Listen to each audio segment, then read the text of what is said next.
Hi, Shalom Aleichem. I'm sitting here with my youngest grandchild. You're wondering, what am I doing giving a talk on Breslov research with my youngest grandchild? You can't even talk. But there is a connection between people that we're trying to get across tonight. Okay? Just let me deliver the kid. Now, one of Rabbi Nachman's major lessons, well, they're all major, but one of Rabbi Nachman's lessons speaks about 3 points. 3 points that a person has to speak about every day. One is a conversation with your Rebbe, with your teacher, with your one who brings you your ideas, your master, whatever it may be. You have to have a conversation every day. Second is you have to have a conversation with a friend. You must have a conversation with a friend every day. It's a light conversation, but it's a serious conversation because it gets your mind focused on the things that you need for the moment. The third thing, don't know if it's the most important, probably is called a conversation with Hashem. You have to speak to Hashem every day. Conversation. It's what ties the world together. It's called communications. Today, communication has fallen down to a very low level. Everybody's communicating. Nobody's saying anything to anybody. It's conversations that are missing, right? We just SMS something, send an email, right? Just get rid of the topic. But do you really have a heart-to-heart talk with anybody? Does that ever happen?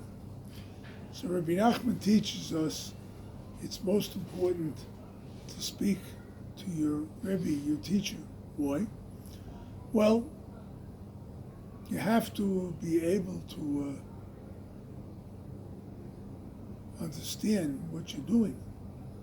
Who gives you to understand what it is, if not your mentor, if not somebody who you're studying by, if not somebody who's inculcating you with a lot of different ideas or a lot of great ideas and whatnot to go forward in life, right?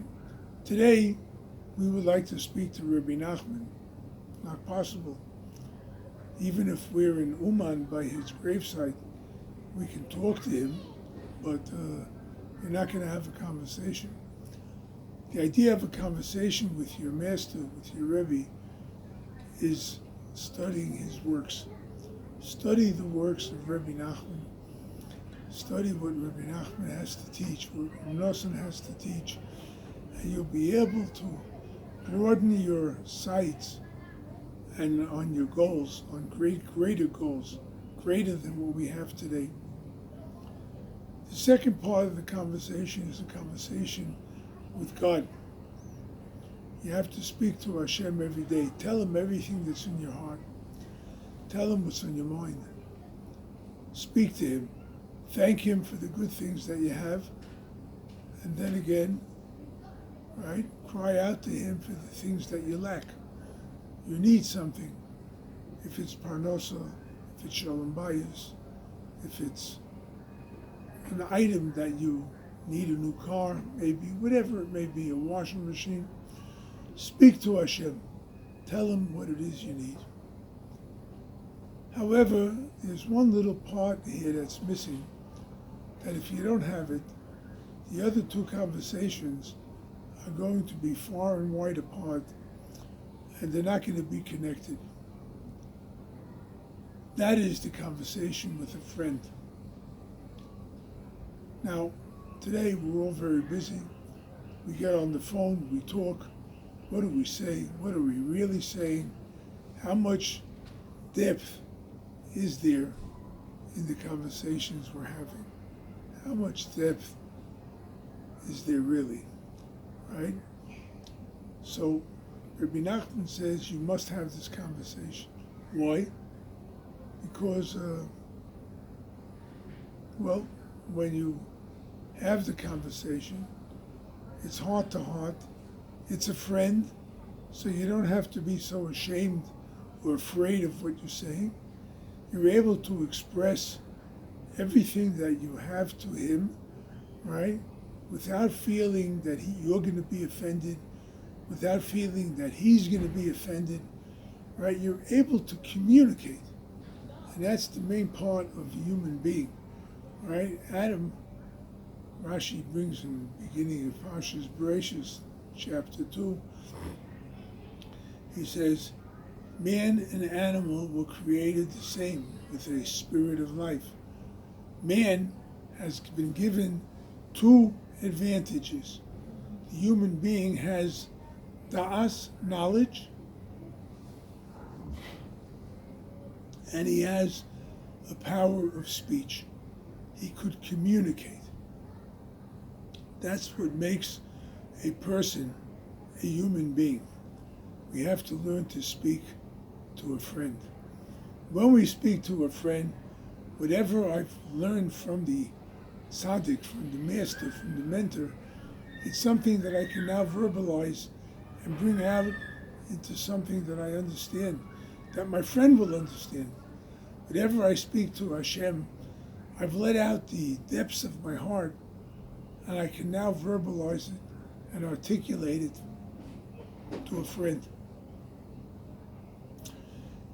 Breslov Research is now embarking on a brand new project. The project is to have people learn one-on-one Rabbi Nachman's teachings.